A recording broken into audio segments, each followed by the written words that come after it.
Não, ô Twitch, faz o favor aí pra nós, né? Gente, eu tô full pistola. Full pistola. Nossa, cara. Pô, eu tô aqui faz 20 minutos falando sozinho sobre o texto de hoje do Albert Einstein. Falei sozinho. Sozinho. É isso aí, cara. Aí quando eu fui ver, o negócio já não tinha nem mais transmissão. Nossa, cara, tá louco, viu? Isso porque eu nem queria usar meu celular pra acompanhar a live, mas vamos lá, né? Eu vou ver aqui, ó, por aqui acompanhar, tal, né? Porque tá bem difícil mesmo a coisa aqui. Nossa, cara, eu já tava na página 3 já. Bom, eu vou resumir aqui, tá, pessoal? Olha aqui. Nós estamos falando sobre Albert Einstein. Albert Einstein fez vários escritos, dentre eles sobre a liberdade. E a gente está tomando aqui Albert Einstein não como um físico, tá? O físico, mas estamos falando ele aqui como um filósofo, beleza? E por que eu estou falando como um filósofo? O Albert Einstein pode ser considerado um filósofo, uma vez que ele teve a sagacidade de observar, interpretar fenômenos que ainda não tinham explicação. Então ele teve um feeling, observou um fenômeno, teve um feeling e entrou, experienciou, se entregou completamente para o objeto de estudo dele. Então, o objeto de estudo dele, que só foi comprovado, por exemplo, tempos atrás, aí, acho que 10 anos, nem isso, que são as ondas gravitacionais a partir da teoria da relatividade geral. Então é isso. E o que o Einstein fez foi exatamente o que o Platão narrou com relação ao mito da caverna. Ele se desvencilhou das correntes da ignorância, saiu da caverna da escuridão, encontrou a luz, ficou pasmo, boquiaberto, foi tomado de um espírito, de uma sensação, né? De um sentimento de espanto e perplexidade com que estava diante de seus olhos e, não satisfeito, voltou para a caverna e falou para todo mundo das maravilhas do mundo lá fora. Isso é um filósofo. E se a gente for ver na história humana, todos os filósofos, todos os cientistas. Então, se a gente for ver durante toda a história humana, todos os grandes cientistas que estão lá no panteão dos maiores nomes da humanidade em ciência, todos eles filosofaram, sem exceção. Sem exceção. Então, aqui nesse texto, o Einstein ele está falando sobre o que ele considera a liberdade. Então ele está fazendo um ensaio sobre liberdade num texto Out of My Later Years, ou sobre a maturidade. É quando o cara já está já velho o suficiente, então está fazendo memórias. É isso que o Einstein fez. Beleza? Então ele começa com um princípio básico, que é não discutir, ou melhor ainda, a impossibilidade de discutir por meios racionalmente, né, por meios racionais, quem tem, por exemplo, a ideia de que a espécie humana tem que ser extinta. Então, se alguém diz que a espécie humana tem que ser extinta, não dá para você argumentar com ela, de maneira alguma, porque essa pessoa abdicou da racionalidade. E por que abdicou da racionalidade? Porque a racionalidade é uma consequência da existência humana. Para ver racionalidade, para ver discussão, para ver ciência, para ver estudo, tem que ter ser humano. É simples. Então esse é o princípio, não discutir com quem acha que a a espécie humana não deve existir. Esse é o princípio. E o que é um princípio filosoficamente dito? Princípio é princípio. É aquilo que vem de início. Não pode haver nada antes do princípio, porque se há algo antes do princípio, o princípio deixa de ser princípio. Então, por exemplo, você pega aí a discussão entre um ateu, um muçulmano e um cristão. Os três têm princípios distintos. E ali, o ateu já por si mesmo, pela definição, não acredita em existência de deuses. Qualquer um. Então já parte de um princípio nos quais os outros dois não vão se convergir. Mas aí você pode dizer, eu vi ali um podcast, eu vi ali um vídeo, eu li uma matéria em que ateus, muçulmanos e cristãos concordam que seres humanos são bons por natureza, por exemplo. Tá bom, certo? Concordaram nisso. Mas isso não significa que os três, pelo menos, têm o mesmo princípio. Não dá para fazer a conclusão lógica de que Deus existindo, logo os seres humanos são bons. Assim como deuses não existem, logo os seres humanos são bons. Uma coisa não está ligada à outra. Não é causa e consequência. Não é causa e consequência. São duas afirmações que não estão conectadas. Beleza? Então, com isso, espero ter explicado o que é princípio. Bom, o Einstein dá dois postulados. Primeiro, que bens materiais que servem para preservar a vida e a saúde de todos os seres humanos devem ser produzidos mediante o menor esforço de todos. Estamos ao vivo aqui? Deixa eu agora, estou com tanto medo aqui que... Não, tá ao vivo. Beleza. Então, assim, tudo que serve para preservar a vida e a saúde dos seres humanos tem que ser produzido o menor esforço de todo mundo. Então é a soma de poucos esforços de todos para produzir um bem maior. É aquilo, é a relação custo-benefício. Menor custo, menor gasto com a melhor retorno. Firmeza? E 2. A satisfação de necessidades físicas é, por certo, a pré-condição indispensável de uma existência satisfatória, mas em si mesmo não suficiente. Então, satisfação básicas, necessidades básicas. Alimentação, moradia, lazer, relações afetivas. Isso é importante e necessário. Porém, não são suficientes. Os seres humanos precisam ter a capacidade de se desenvolver plenamente, intelectual, artisticamente, filosoficamente. Beleza? Então aí, ó. Vamos descendo um pouquinho mais aí. Convido vocês a lerem depois sozinhos o texto, né? Claro, sempre. E aí a gente parou aqui, ó. Quer dizer, eu tinha parado aqui, né? Nas primeiras metas, né? Na primeira e segunda meta. E que meta é essa que ele está falando? Daqui, ó. Número 1 e número 2. Beleza? Então aqui, ó. Primeiro, né? Precisamos de liberdade. E aqui o que o Einstein entende por liberdade? Condições sociais que condições sociais gerais, né? Que as expressões de afirmação e opiniões sobre questões gerais e particulares do conhecimento não envolvam perigos ou graves desvantagens para o autor. Se você vai postular um teorema, uma ideia, um pensamento filosófico, você não pode sofrer danos por isso.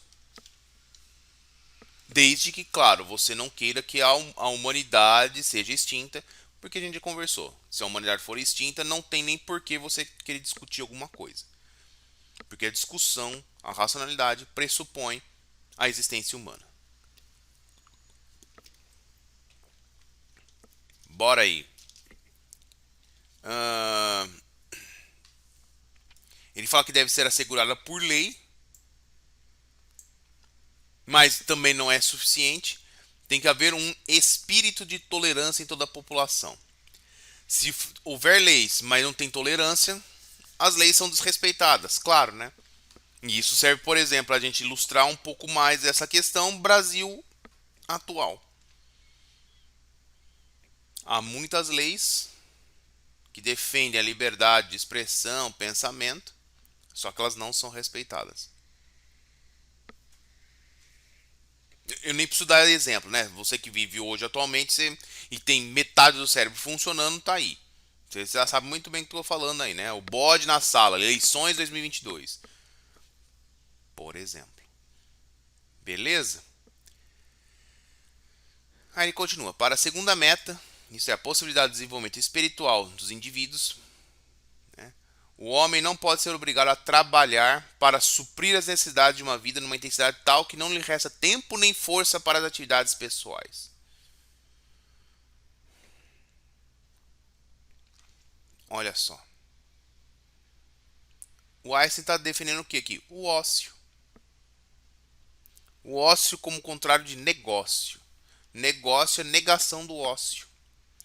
O ócio é aquele tempo que a pessoa tem para si mesma, que não está resolvendo outros problemas. Então, pagar conta de luz, de água, resolver problema no banco, ter que ir lá no médico. Não. A pessoa tem que estar tranquila, cabeça vazia. Não pode estar pensando, nossa, fazer cálculo, o que eu vou comer semana que vem, o que eu vou dar pro meu filho semana que vem, meu filho tá doente, minha avó tá no hospital. Não. Você não precisa estar tranquilo. Então a pessoa não pode ficar trabalhando e produzindo o tempo todo. Olha lá. Sim, segundo tipo de liberdade externa, que é a liberdade ali, né, de você estar tranquilo, a liberdade de expressão é inútil para ele. Claro, eu tenho direito de me expressar livremente, só que eu não tenho forças físicas para tal. Eu quero chegar em casa, eu vou assistir uma TV para me alienar porque eu quero descansar. Trabalhei o tempo todo hoje. Então as pessoas não podem trabalhar para suprir a necessidade de uma vida numa intensidade tal que não reste tempo e nem forças para atividades pessoais. As pessoas não podem se alienar no trabalho. E olha lá, ó. Avanços na tecnologia tornariam possível esse tipo de liberdade, se o problema de uma divisão justa de trabalho fosse resolvida. O cara já estava falando isso na década de 40, de 50 do século passado, 1940, 45, 50.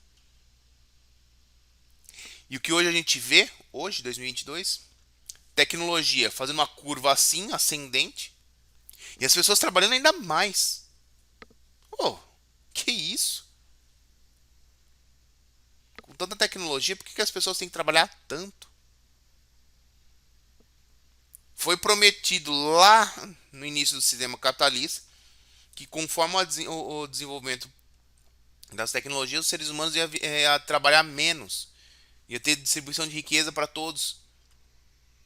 E o que a gente está vendo é cada vez pessoas mais pobres trabalhando mais. Como isso é possível? E o sistema capitalista produzindo um monte. O sistema capitalista não prega e não defende a liberdade como dizem. Pelo contrário. O sistema capitalista precisa de lucro. E para o lucro as pessoas precisam trabalhar exaustivamente. Então aí, ó. Desenvolvimento da ciência e das atividades criativas do espírito em geral exige ainda outro tipo de liberdade, que pode ser caracterizado como liberdade interna. Trata-se daquela liberdade de espírito, que consiste na independência do pensamento em face das restrições de preconceitos autoritários e sociais, bem como a rotinização e do hábito irrefletido em geral, do pensamento irrefletido. Essa liberdade interna é um raro dom da natureza e uma valiosa meta para o indivíduo. No entanto, A comunidade pode fazer muito para favorecer essa conquista, pelo menos deixando de interferir no desenvolvimento. Aqui os cientistas e filósofos em geral adoram as crianças por causa do que as crianças pensam fora da casinha, fora da caixinha. Não tem rotina. E olha, é a independência do pensamento aqui, ó. Olha lá, preconceitos autoritários e sociais. Crianças não têm preconceitos. Elas estudam as coisas como se fosse a primeira vez, porque é. E é isso que nós precisamos, estudar as coisas como se fosse a primeira vez que a gente está vendo. Sem já preconcepções. Então aqui, ó.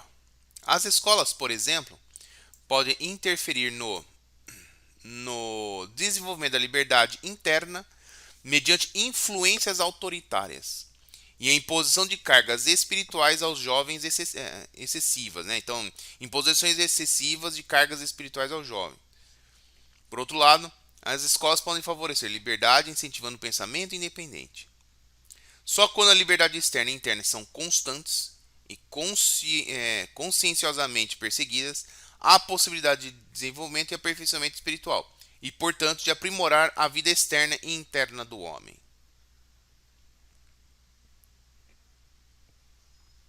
O que nós podemos pensar disso?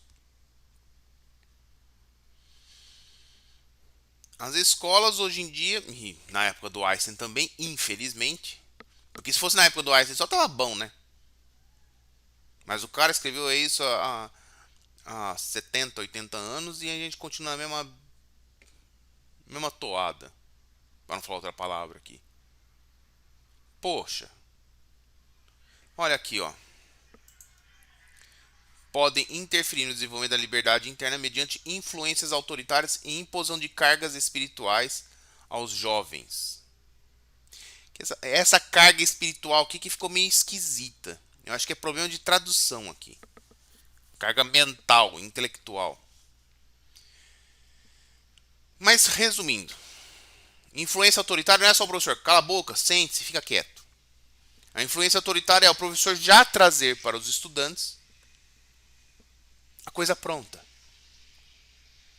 A coisa assim, ó, 1 mais 1 é 2. Por quê? Porque é assim, fica quieto. As pessoas vivem em miséria. Por quê? Porque Deus quis assim. Agora não discute. É preciso ensinar a análise crítica. Só que a análise crítica não existe sem liberdade interna. Sem o indivíduo ter aquele estalo e falar, nossa, mas por que as coisas são assim? Se a pessoa não se pergunta o porquê das coisas, por que as coisas são como são, as pessoas não vão conseguir agir, pensar filosoficamente. E sem pensar filosoficamente, não consegue pensar cientificamente. Ponto. Cientistas são crianças natas. Elas precisam de liberdade para pesquisar, para experienciar, para estabelecer relações. E, estabelecendo internamente as relações, ela pode comunicar o que pensou, aprendeu, conjeturou com outros. E nessa publicidade, nesse compartilhamento, refinar o pensamento. É isso. Textinho de 3 páginas, tranquilo, sobre a liberdade.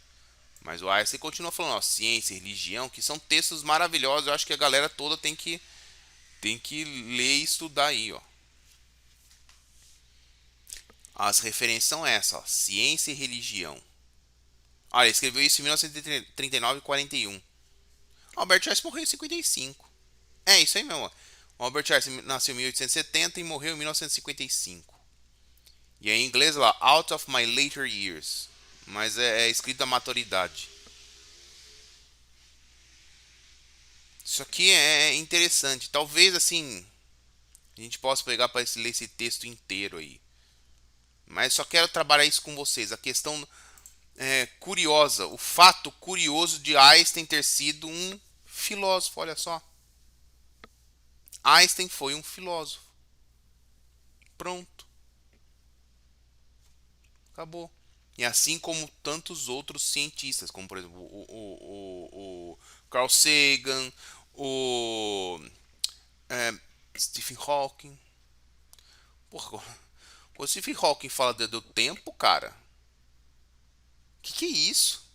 Acho que tempo é uma coisa palpável, assim, não. É maravilhoso você ver como, não o que o cara escreveu, mas como que deu na cabeça dele de pensar aquilo.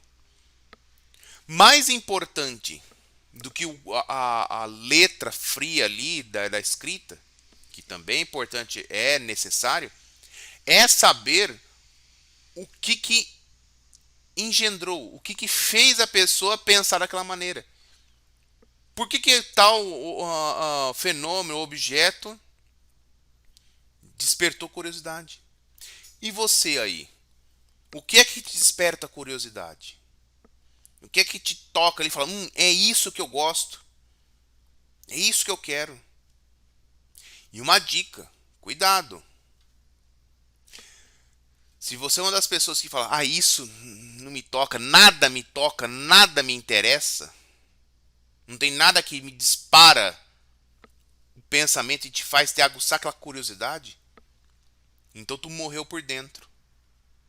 E se você morreu por dentro, provavelmente será uma daquelas pessoas que querem a extinção da humanidade. Tome cuidado. Beleza, povo? Então por hoje foi isso. Albert Einstein para vocês aí, tá? Espero que gostem.